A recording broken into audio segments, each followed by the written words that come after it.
So you've heard a little bit of our conversation. Um, Maybe Renty, I could start with you. From the financial perspective, how do you see the development of the energy mix? And I know you've been involved in some very interesting deals at your institution. Maybe you can give us a couple of examples of that might point the way forward, because we've been talking in some abstract terms thus far, but you can help us make it real, where the money hits the road. Thank you. Yeah, as Standard Bank, we currently involved in more than 20 markets in Africa. And I think the key for us is always to be able to play a meaningful role when we fund projects, when we partner with our partners. And to date, we've done around about 13 gigawatts of specifically IPPs around the continent, with the bulk in South Africa. And I think the reason for the bias portfolio is very simple. It's important to know that you've got a very safe and sound regulatory environment. There's a conducive environment for private investment, and that it's comfortable for lenders to be able to fund projects. And I think to that extent, there's always been a challenge for bankable projects across the continent, and especially from a debt point of view, we find that there's a lot of competition. So what you've seen in South Africa, I mean, we've done to date around about 9.8 gigawatt of funding just for IPPs, just in IPP space in South Africa, and that is under the programmatic program. Just for renewables and distributed power, we've done around about 3.1 gigawatt in terms of capacity. And you can see how this market has evolved. That 3.1 gigawatt is only over the last 2 to 3 years. I'm not going to mention the numbers from an investment point of view or funding point of view. It is significant. But I can say, the reason why lenders are so keen is because of the comfort that we do take from the regulatory environment, the investment environment, and then the ability to have the right sponsors and partners. So it is a very secure environment. I mean, the projects outside of South Africa are a bit more challenging, and I think just from a funding point of view, a lot of examples I can refer to. We've recently done a very interesting transaction in Zambia. And again, where markets are following open access, we find... Is it the Green Code deal? Yes. Yeah, yes. tell us about that, please. Yeah, so the reason why it was so opportune, I mean, if you know what's happening in Zambia, they went through an 18-hour load shedding profile, and a lot of the economy is basically built on mining activities. So there was an emergency situation, and ZESCO, who's the local utility, is at this point quite difficult for them to be able to procure power through IPPs. And they bought power through Eskom on an emergency basis, and the structure that was put together was through energy trader called Greenco, and the ability then was to be able to work with ZESCO and Greenco to be able to fast track and get power to the mining companies. And I think that was we stepped in and we provided funding to be able to do that much quicker. I mean, we turned that transaction around in less than 8 weeks. And I think it was a good example of what we can do if there's a emergency. And again, I don't want to say, thanks to load shedding, we got all these solutions in South Africa. But it does help when there's an emergency and there's a need for urgency. Right. Well, I'm glad you broadened the frame beyond just South Africa. Of course, we're in South Africa. It makes sense to talk. It's also a significant share of the region's economic activity and financial markets.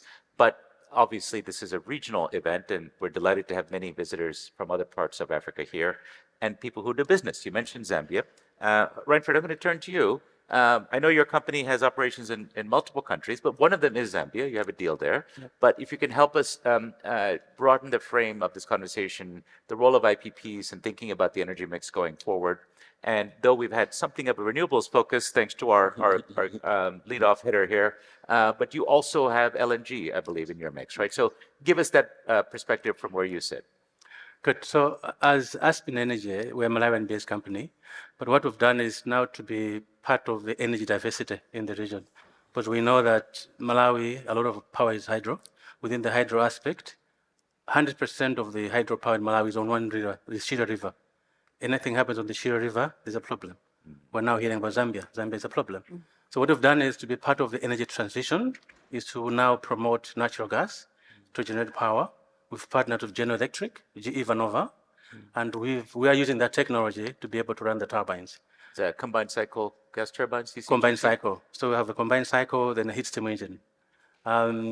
It's not an easy path because in often spaces when you go to a country like Malawi and Zambia, the credibility of the off-taker is a challenge.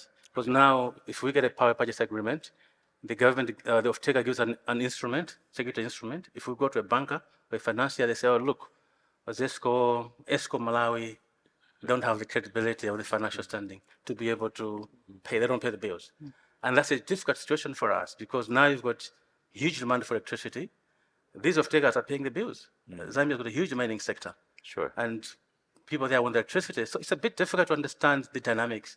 And there's a lot of money, a lot of funding is going towards sustainability, renewable projects, solar.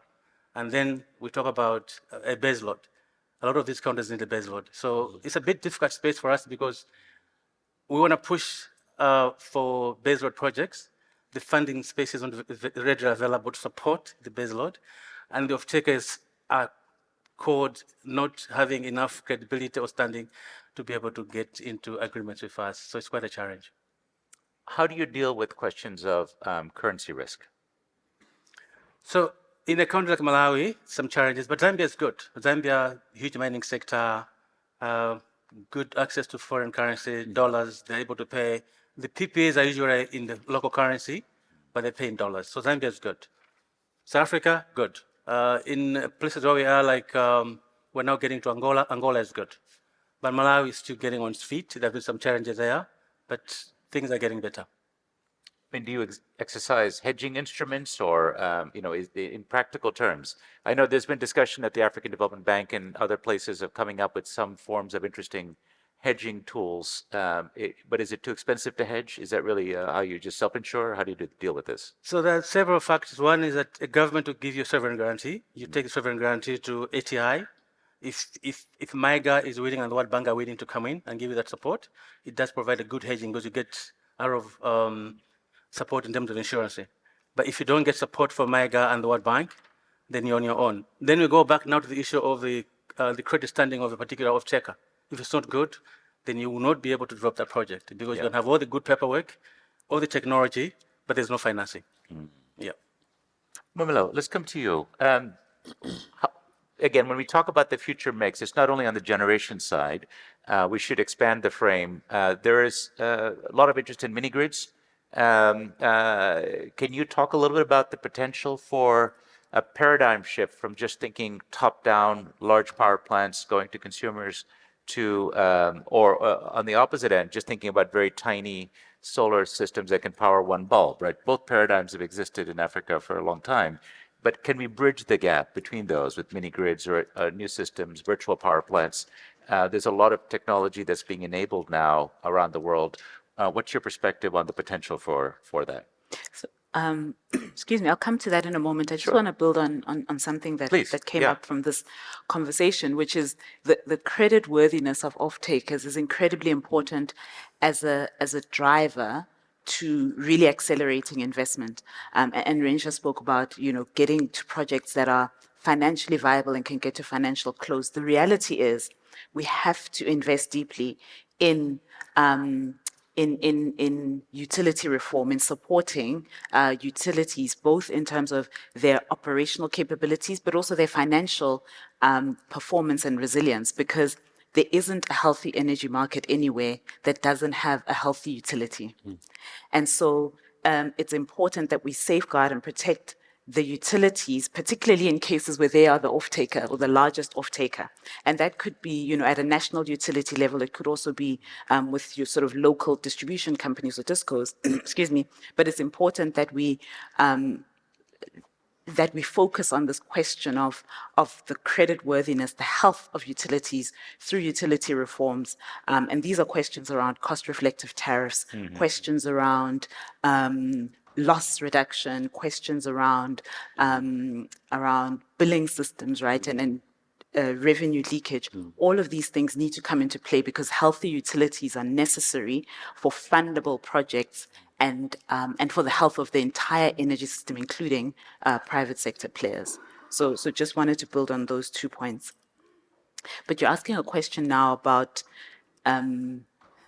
oftentimes, I think in this context, we tend to extremes, right? And we're either all in on utility scale or we want to reject utility scale and focus only on the microgrid. And what's needed is integrated planning. We don't have a excuse me, the problem is not a demand problem. The demand exists. And what we need are comprehensive integrated plans that can meet that demand along multiple different dimensions. So we have to have a role for utilities, and utilities play a certain role. But there are certain areas and communities where the utility is not going to reach that last mile fast enough, is not necessarily going to reach that last mile affordably enough. And we've seen over the last 5 or 6 years, or 5 to 8 years, the cost of microgrids and the cost of off-grid solutions coming down significantly. And the cost to connect, to make rural connections now is approximately half what it was, say, in 2018. And so from a cost and affordability perspective and an access perspective, there's certainly a role for off-grid and mini-grid solutions, but these things are not in competition. We have to have integrated plans, particularly when we're thinking about unserved communities or underserved communities. That last mile calls for integrated planning. I want to come to you, Jardine. How do you look at this question of mini grids? They're very popular. They're taking off. Could we end up with a wall-to-wall mini grid system in Africa? Is that a good thing? Is that a challenge? How would you consider this topic? I think it is a challenge. And I was really pleased with some of even the earlier discussions today. Is the microphone on? Can you hear her in the back row? No. Can we have a look at the mic or bring up a handheld, please? You carry on. Let's see if we can keep hearing it. Maybe they'll fix it. Okay, thanks. Yeah, so certainly I'm glad to see that there does seem to be. Hold on 1 second. We're getting you a handheld. Yeah. There you go. Thank you. Wait, Wait, No. hold on. Let's try that one. just don't want to hear me. There we go. There we go. You will not be silenced on our side. No. So yes, earlier some of the speakers as well, SE for All, were also mentioning that this is, I do think it's a challenge, but also an opportunity because there is a lot of work being done around mini grids across Africa, and it certainly is a good solution in many situations. Just spoken about, your last mile, your rural communities where you don't have access, and even with the costs coming down, it's still incredibly expensive to electrify, to get the grid to those areas. And also the ability for people to pay is quite a challenge in those situations as well. But going back to earlier points that were also made around the need for productive use of energy and the need for there to be sufficient energy, not just to survive, but to thrive. We don't want a situation where we have a continent of wall-to-wall mini grids that are barely allowing people to live. We want energy that really creates that enabling backbone of economic growth and sustainable development. So you need a lot of energy. So you need to do this integrated planning. You need to work across, within countries, but also across borders. I think there is also a big argument to be made for being able to leverage the different technologies across regions, particularly as we move to more variable generation, and we need increasing flexibility, and we need to be able to rely on that interconnectivity to help stabilize these systems across various regions as well. So, yeah, so I'm not actually sure if I've answered your question. No, but no, I think we get, we're seeing a theme emerging of the need for that integration and for sort of holistic thinking. Yeah. And maybe just to stay with you for a moment, because the Carbon Trust does think deeply about, the energy implications for the environment. Of course, that's your mandate in a way. And you've thought about the energy transition, not just here, but also in Asia and other places. One of the powerful trends globally, as I look at it in my job as global, to look at energy around the world, is the leapfrogging that we're seeing made possible by very low-cost solar plus batteries. We saw in Pakistan the astonishing advance in just the 2 years of solar, in part because of the failures of the incumbent coal system, the challenges of blackouts, brownouts, high prices. And in the space of a year, approximately, something like a third of the country's capacity equivalent was installed in inexpensive solar, largely bottom up, not done through power purchase contracts from the big tech companies or anything like that, but really an organic movement that was made possible. We've seen figures now in the last 12 months in the Sun Belt, with Africa as part of course, the Sun Belt, phenomenal growth in solar penetration. Um, so those are two different models. In some cases, they're policy-driven. India, of course, massive success story in renewables, but very much policy-driven with auctions, for example, and well-designed auctions, including for firm power, the new auctions that they have where companies are bidding in combinations of battery plus renewables in order to provide 24/7 firm power. And so we're seeing innovations in policy in India. We're seeing bottom-up spread of technology and market pull in Pakistan. Which model do you think will be more relevant for Africa as you look at this space? And this might be a question for everyone here, because we do see two different things happening in different places. I think the role of policy is really more to create an enabling environment, and Rench has also mentioned this earlier. So if you have a policy environment that allows for greater renewable energy penetration, and I do think you do need to have utility scale as well as kind of the smaller scale distributed renewable energy. I do think you need both. And I think collectively they all work to help create a more flexible system. And as you have a more flexible system, you can have more stability and go towards that 24/7 kind of power. I was also intrigued. We've had a few mentions now about baseload and the importance of baseload. But I know there's quite a bit that we're doing and some of the research that we're doing as Carbon Trust and a little bit of work that we've done around flexibility, where we're really leaning towards flexibility is more important than baseload. If you have a greater penetration of variable, likely renewable energy, you need to also have your storage, your pumped hydro, as well as your battery storage. You should have some peaking capacity, and whether you do that through natural gas, I mean, that's obviously the better option than, say, diesel, which is what we currently use in South Africa. But you need to leverage all of these things. And where I think some of your distributed, so that bottom up thing can come in, is at the household level when you look to maximize the demand side kind of management or demand side flexibility options. So people are able to really kind of, use the apps on their phone and manage the utilization in their home and switch appliances on and off and charge batteries and discharge batteries and charge their cars and all of these things. All of that can work together from a utility scale down and from a household level up, all to stabilize a grid and move towards a grid that allows for much cleaner power, but that's also stable and reliable. How do you think about this vision of flexible power? It does exist in the UK, for example, with Octopus and Kraken. They are able to aggregate from heat pumps, electric vehicles, other distributed sources of power, small and wind sources, the equivalent of 2 nuclear power plants of energy through these micro sources being aggregated as virtual power plants, bid in, and ultimately offer lower rates to consumers, as well as saving the grid from overload. Yeah. So we know this in advanced markets is possible. How realistic is it here in your market?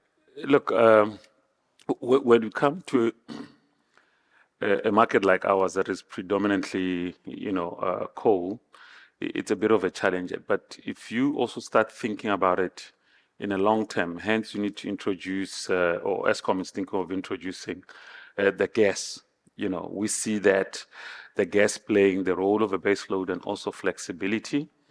And then we also see, the introduction of the other technology like nuclear also playing a role.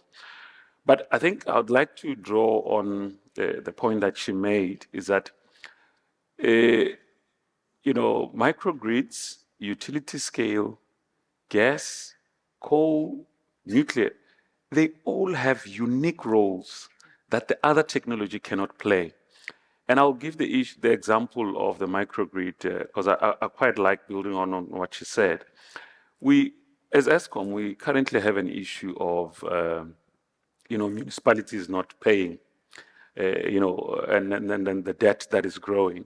But if you look deeply in a strategic way, why is that problem? It's because people are not paying, it's difficult to collect debt. But if you then take the issue of microgrids and support those communities, you will then be reducing, the debt of those municipalities. You will also be creating sustainability, energy independence, and overall actually giving them clean energy. So these are some of the innovations that, as we think holistically, we need to think about.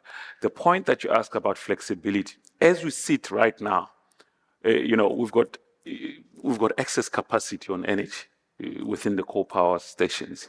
We've got excess solar during the day. But then the question is, how then do we capitalize and how do we move as a country towards a flexible kind of energy system that can shift the balance between, supply and demand? And I think that's really where the future is, or where we currently are at as South Africans. This is a very interesting question, and I'm glad you brought up flexibility in systems, because I do find this is overlooked. Historically, there is a build, baby build sort of mindset that is think about generation first, rather than thinking about transmission, distribution, and the sources of flexibility that can come from demand aggregation. We all know that grid systems are typically built to handle a few hours a year of peak load, but there's often a lot of fallow times. There's a lot of spare capacity that is underutilized. But with modern technologies, information technologies, increasingly even AI, but we don't have to go that far down the road with AI, we are able to aggregate and take advantage of the excess capacity and thereby reducing the need simply to keep building more and more generation, increasing the peak, as it were, to match 20 hours a year or 2 hours a year to prevent a blackout. I'm curious I'm ignoring my two speakers on this side. If you wanted to jump in at all on the flexibility point. I know you're involved with gas projects. Are those meant to be baseload, or do you also see some application and flexibility for those as peakers? We are baseload, but I would like to write on the issue of balance because there's a gap in policy harmonization. Because certain countries they want to have natural gas, but in the IRP, the Integrated Resource Plan, it doesn't exist anywhere on paper. And then you've got a situation where the push on solar is stripping the grid because the transmission lines, the grid is not balancing enough. So I think, for example, we've got a situation in Zambia where our grid impact assessment or study has shown that where we're setting up a plant, between the plant and where we're putting up the next evacuation station, the transmission lines are not very good. Now, as a private investor, as a developer, we're being told, what do you do? Are you going to finance the transmission lines, or do you give that as responsibility of the off-taker, which is ESCO? That's another conversation to have. But I think the component of having a mixed-up situation where at a local level, local communities can have access to small solar banks that they can use at a local level in different communities, it does reduce pressure on the grid. It allows the grid to focus on the bigger transmission for power that goes in the bigger communities and towns and cities. Any thought to jump in? Happy to proceed. Great. So, I see we have a number of questions. Again, thank you to my audience. There is a question about role of banks. And I thought perhaps we turn to our banker on stage. Now, that's specific to one country, but you can maybe give us a broader question can be answered on the role of banks in financing the energy transition. Now, I must point out the context in this that we see the collapse of the GFANGs initiative globally, which was one of the great hopes coming out of the COP process, where banks were seen as potentially leading or helping lead the energy transition, investment in cleaner technologies, decarbonization. At least at the global level, that initiative is not moving forward.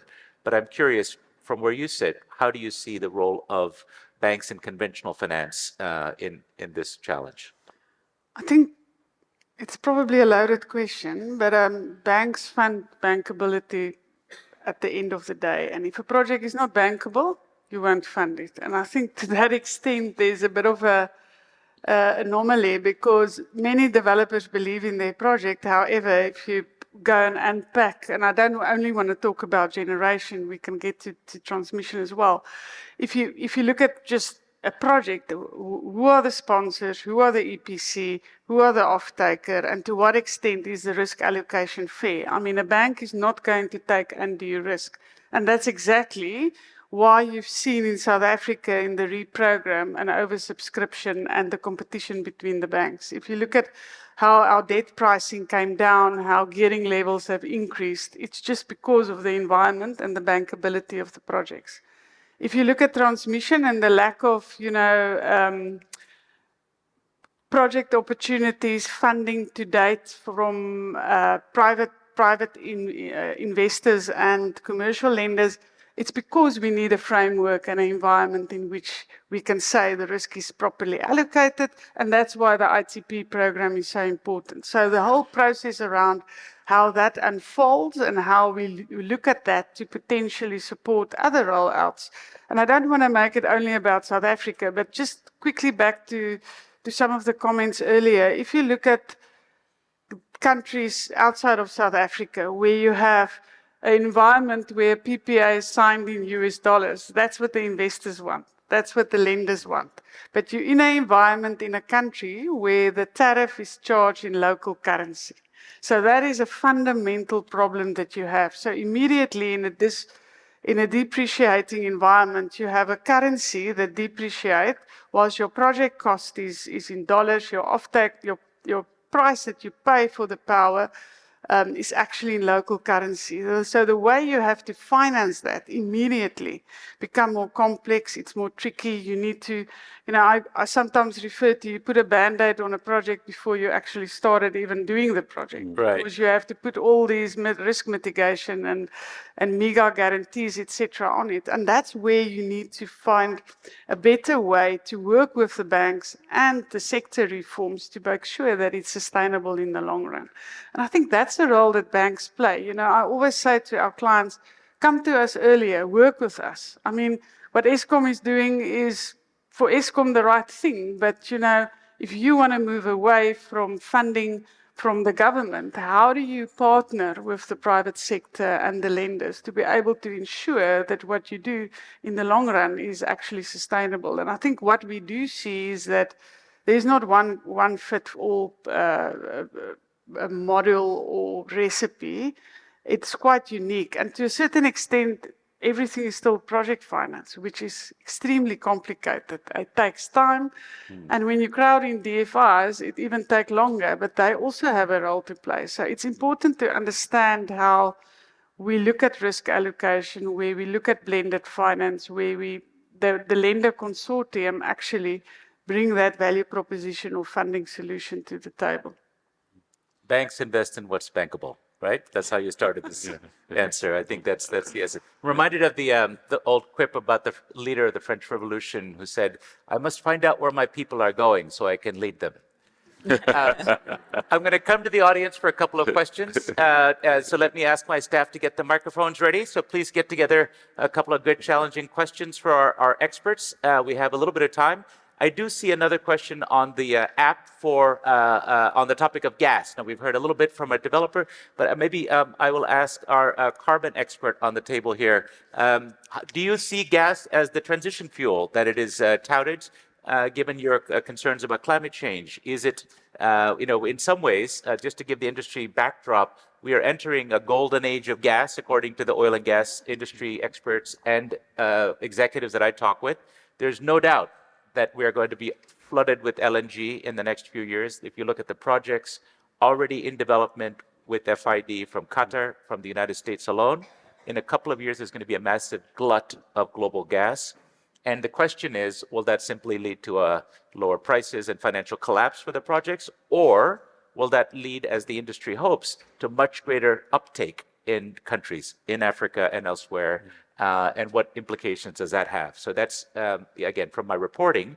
But I ask you, is this something to be cheered and applauded? Is this something you look at with trepidation? How do you look at the question of gas?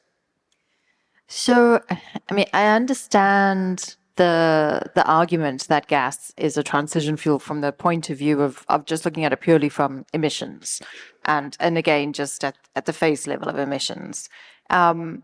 There is a big question around fugitive emissions, so the leakage, and whether all the emissions are truly being quantified.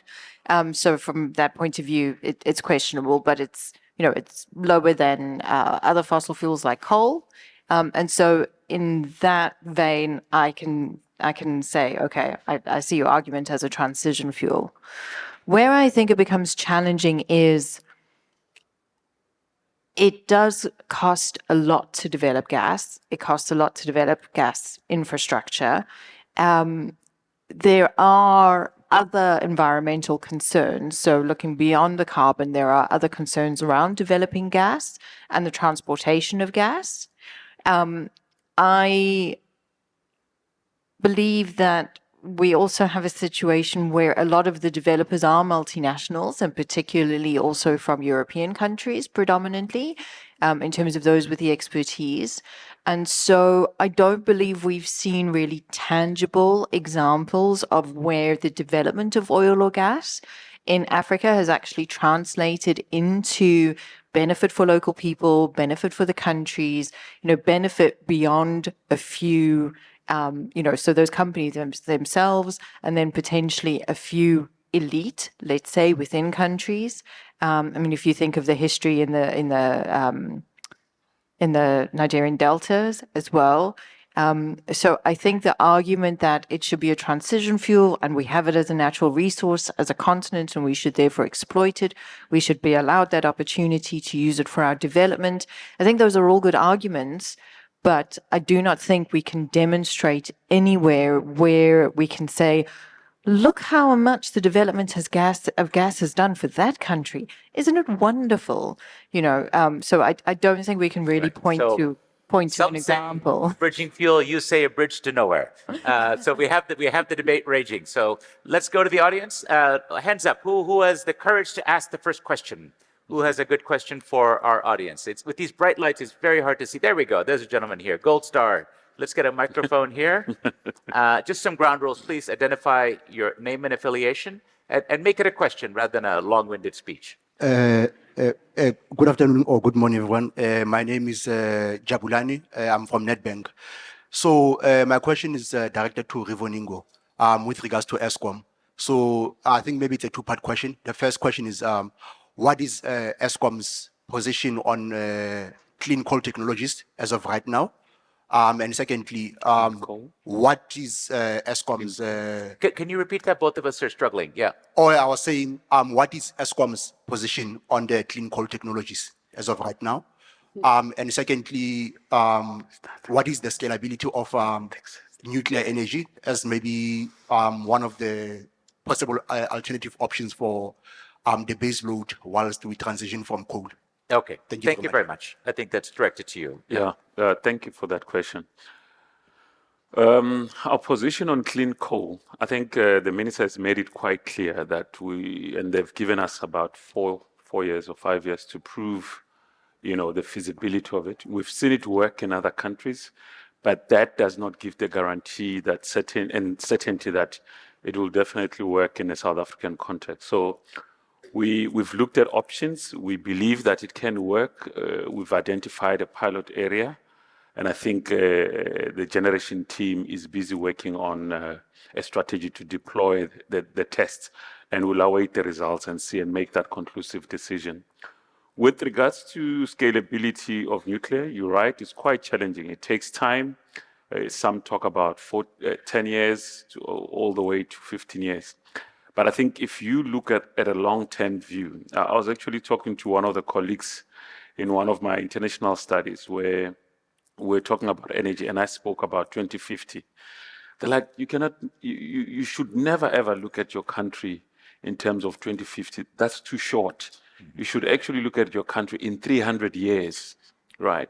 So if you cast that view forward, nuclear is scalable, towards the future. And in the short term of 15 years, we definitely see that opportunity that we have. You are a man of vision, aren't you? In 300 years. Okay. Yeah, all right. Yes. But that's what other countries are doing. Right. Yeah. Right. Okay, do I have a microphone? Yeah, there's a hand up enthusiastically, worryingly enthusiastic, sir, I must say. But No, I'm just saying, Go on, identify I yourself. haven't done my exercise for the morning. So, Matthew from Crutham. So, in terms of the concept of flexible coal, which Meridian will come out with a paper on that tomorrow, and they're sort of saying that that is a better option than gas because the infrastructure is there, and it's a very interesting concept, and I'd like to hear your opinion and views on that. Okay, yeah, flexible coal. Who has a view? Me? Sure, please tell us. Okay, I mean, I have the advantage of having chatted to the Meridian team a little bit about their study, and so yes, we do. The infrastructure and everything is there, and it can actually kind of solve two of our problems. One is around the air quality emissions as well, because those are quite bad, and it would be very expensive to deal with those in the current plants. And so In a sentence, can you explain what the paper is going to say for those of us yeah, who haven't sure. seen So the paper yet? they've modeled the opportunities around taking various coal units out. So taking them down to sort of a spinning reserve operation for several months of the year, because coal generally, and South Africa's coal, because it's South Africa, can't ramp up and down very quickly like you would want other flexible technologies to do. But basically what they have modeled and what they have shown is that it can be done on a seasonal basis. And so taking them out for a few months at a time. And so that then helps where you also don't have this oversupply of coal, as was mentioned earlier, because, but it does allow you to optimize things, add to the overall flexibility, but it doesn't help with, I guess, sort of your hourly or your daily flexibility. Right. But it can help with the seasonal flexibility and also help reduce the air quality emissions in those regions. So you as think well. that's an attractive alternative? Yeah. Compared to gas was how the gentleman Yes, formulated that. yes, And yes, there's also an interesting case study in China, the way that even though China is at record coal use and record coal building, new coal construction, the way that they are seeing coal is as that flexibility option. Even though it's economically nonsense, they have retrofitted a number of their coal plants in order to behave as though they were gas peaker plants. And they see that as their buffer mechanism for when there's a massive drought, as they had a couple of years ago, or some LNG problem, that they're going to see the use of the coal fleet in that manner that may be, again, not economic in a market sense, but which gives them energy security from a policy sense. So this may be an area we'll see some interesting new ways of thinking about the energy transition and the role of coal in future that might enable some other alternatives.